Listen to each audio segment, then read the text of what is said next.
Hello, everybody, and welcome to the Baseball Beat. I'm Dan Lavallo. I know, I haven't done a baseball beat in over 2 months, but it's my New Year's resolution to post more of the Baseball Beat in 2020.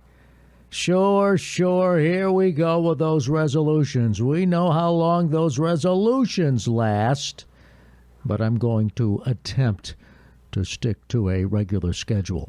One of the big reasons I want to produce one more baseball beat before the year was over was because the just concluded season had the Washington Nationals as World Series champions. They win their first World Series. Well, you all know, at least those who follow baseball, know that the Washington Nationals used to be the Montreal Expos until they moved to our nation's capital. And there's been a big movement to return Major League Baseball to Montreal. Heck, even the owner of the Tampa Bay Rays wants to move to Montreal. He's still working on a split season between Tampa Bay and Montreal once the lease expires with his dome in St. Petersburg. So there is serious talk of returning Major League Baseball to Montreal.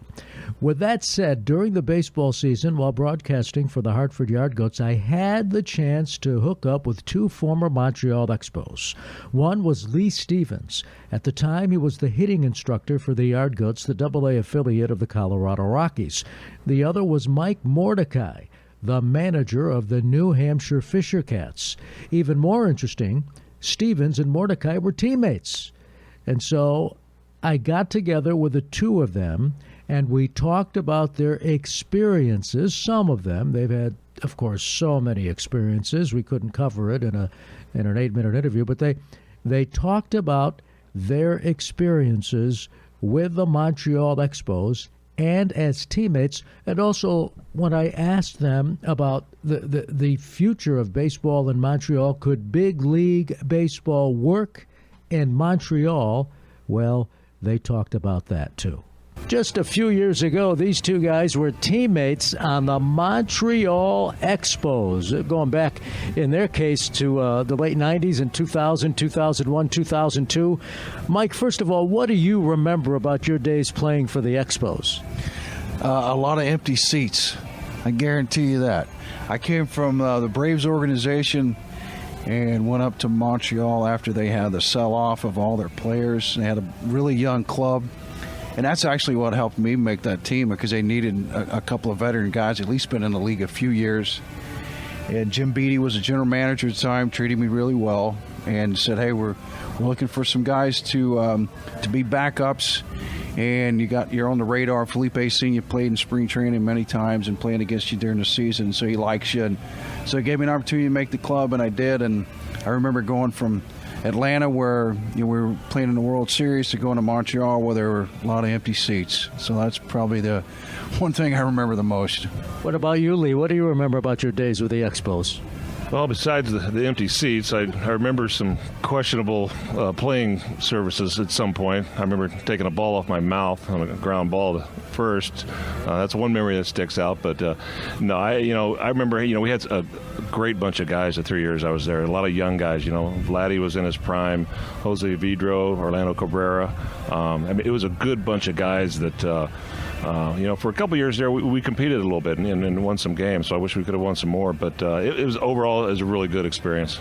Mike, besides the empty seats, what was that ballpark like playing in that dome? Ralph, you heard Lee talk about some of the questionable surfaces we had. We had seams on the infield that were less than desirable. And I remember one night, and I don't remember who we were playing, but Lee took a one-hop line drive right off his top lip. But give him credit. He walks over to the dugout, which wasn't very far off the field, and said, hey, just give me some gauze. He patched it up and went right back out on the field. In today's game, that guy would be on the DL, or he would be on the IL now for at least 7 days without question. But yeah, we did have a good group of guys there, and I enjoyed playing with Lee. Good teammate, man, and his story I'll tell about Lee Stevens, and nobody would believe this story unless we sat here and talk about it. And he probably doesn't remember this. I remember just like it happened, because I've told it before. I don't know how the lineup got jumbled around. We're in Philadelphia, and I'm hitting behind Lee. We got the bases loaded, and they bring in Real Cormier to face him. And Lee says, "Oh man, not this guy." He goes, "I either strike out or I'm going to hit into a double play." And he looks at me, he goes, "If I get 2 strikes, I'm just going to strike out. So at least you'll get a chance to hit when the bases loaded." And so he gets 2 strikes. He strikes out. He walks by me. He goes, "Hey, you're shot now." And I end up getting a base hit up the middle. So talk about a good teammate. That was a good teammate.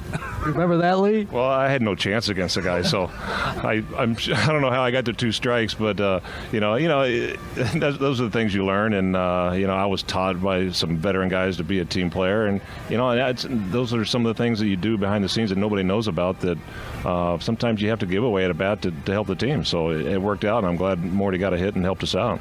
You both played for Felipe Alou and Jeff Torborg as managers. What do you recall about those two? I loved them both. I mean, I had a chance in '93 of spring training with Montreal, and he was there, and I got released that year.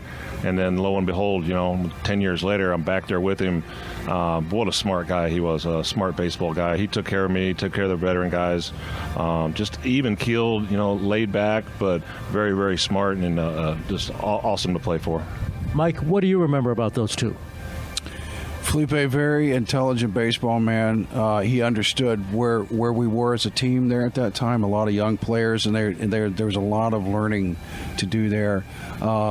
He did take care of the veteran guys. He would talk to you, and obviously, if there's things that needed to be addressed on the team, he would help out. But Jeff Torborg, great guy. This guy was one of the greatest just individuals I'd ever met. And one thing that happened, a lot of people don't remember, is he got fired from the Marlins, and he went home, and within, I don't know, was a day or two, he saved a young kid from drowning in a swimming pool next door. And Jeff would tell you to this day, that's what God had in store for me, because had I not been home, that young man would have lost his life. And that's the way he looked at things. And just a great guy. It was a pleasure to be able to play for him. Couple of more questions. I was told to ask you to tell the Rick Ankiel story. Which Rick Ankiel story? Now, Rick Ankiel, as we know him, there was 2 sides of him: the guy that just would dominate a game, and then the guy that no one wanted to walk up there and face because you didn't know where the ball was going. But in a spring training game, Rick Ankiel walks the bases loaded, and I think he only threw 1 strike, and it might have been to the leadoff hitter. Maybe the second pitch of the game. He proceeds to walk the bases loaded, and up walks Lee Stevens. And now he's throwing fastball after fastball after fastball. He missed. I think he threw one breaking ball, maybe missed with it. But anyhow, Lee strolls up, the 4th hitter. The first pitch, Ankiel throws a breaking ball, and Lee hits a grand slam. And I'm thinking to myself, there is nobody on earth that's going to walk up there and look for a breaking ball like he just did, and much less hit it the way he hit it. It was amazing. I never will forget that. Ali? I remember it only because it was against Rick Ankiel and the whole story, of him anyway. And I think I told Morty later about it. I was like, well, it was right there. I mean, it was a hanging breaking ball. So I think spring training, why not give it a whack? And it worked out. So yeah, that's a good story. Finally, there's a big push to bring Major League Baseball back to Montreal. Lee, what do you think? Can they make it? Well, I know Montreal's excited again because they lost the team, so they're excited, and the Blue Jays always go play there in those exhibition games. So, we'll see. I mean, I hate to say, they had their chance. If they do some things different, maybe a different ballpark, different atmosphere, maybe some ownership that they actually put a product out there and stick with guys and try to develop it like everybody else tries to develop their organization. Maybe it'll work. But I hate to say, like I said, they had their chance, but they're obviously excited. And if they do it, man, I hope they come out and they continue to come out and make it a good atmosphere. Mike, what do you think? Can they make it? Yeah, I kind of agree with Lee. That's going to have to start with an ownership group that is committed to possibly a new ballpark. Probably something with a retractable roof on it, and then the product they put on the field. They're going to have to stick with it and write it out, like everyone else does. But there are some people there that really enjoy baseball. The people that did show up, that Lee and I remember, they were there all the time. There was a group of fans that were there. They were diehard, and they still are. You see them; they'll poke their heads in at the different parks around the Northeast. I've seen some guys here as I've traveled through this league that, hey, you don't remember me from Montreal? I'm like, yeah, I do. I remember seeing you there. But Montreal is a great city. I mean, if you there's not many better cities in Montreal for players to go and be to be a part of there as a city. There's a lot of things going on. The baseball just needs to be the overriding factor to bring the team there, not just the city. But the city is really nice, that's for sure. Mike Mordecai, Lee Stevens, thank you both for being my guests. Thank you. My pleasure, Dan. Well, that's going to do it for the Baseball Beat. A big thank you to both Lee Stevens and Mike Mordecai again. Like I said, I'm hoping to post more in 2020, not only interviews involving current baseball people, whether it be players, executives, those associated with the game in some way, shape, or form, broadcasters, writers, but also to delve into my archives. I mean, I have interviews dating back to the early 1970s that I am hoping to upload, as I have done in the past on the podcast with interviews such as with Jim Valvano. So I hope to do more of that in 2020. If you would like to email me, my email address is dan@danlavallo.com, my website, sportscasterdan.com, and that's going to be resting in a new home shortly. So a lot of exciting things happening in 2020. Got a ring to it, doesn't it? 2020. And as always, thanks for listening to The Baseball Beat.